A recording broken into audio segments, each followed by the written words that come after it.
Vous dites que vous avez aidé des gens à passer de vie à trépas une centaine de fois, là.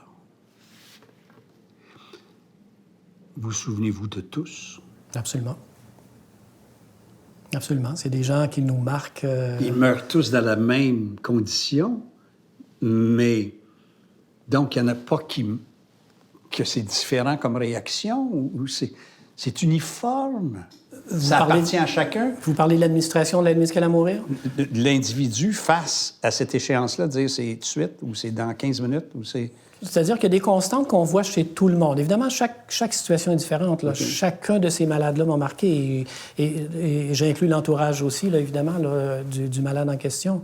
Donc, ce sont toutes des histoires différentes, mais on voit des constantes chez tous ces malades-là. Premièrement, l'expression d'une souffrance, de dire, moi, je n'en peux plus, aidez-moi, docteur. Aidez-moi, je n'en peux plus, je suis rendu au bout. Et ensuite, et ce qui est remarquable et qui m'a beaucoup frappé au début, et je vous dis, ça a pris 4 malades avant que je le comprenne, cette sérénité-là qui les habite entre le moment où on les rencontre, parce que quand le malade fait une demande d'aide médicale à mourir, au début de l'entrevue, quand on le rencontre pour évaluer sa demande, il est toujours très anxieux en général. Puis il nous écoute, puis il nous scrute, puis il nous regarde. Il est anxieux parce qu'ils ont peur de se faire refuser. Ils ont peur qu'au bout de l'entrevue, je lui dise « Vous n'êtes pas admissible à l'aide médicale à mourir. » OK, je comprends.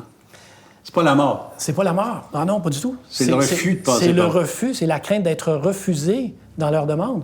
Et c'est pour ça que moi, quand j'évalue une demande, ce qui me prend toujours entre 2h30 et 5 heures, pas 2h30 et 5 heures au chevet du malade, mais en entier, là, lire le dossier, parler avec l'équipe médicale, rencontrer le malade, rencontrer les proches. Et quand j'ai commencé l'entrevue avec le malade, et moi, quand il est clair pour moi que je vais pouvoir l'accompagner, je le dis tout de suite au malade. J'attends pas la fin de l'entrevue.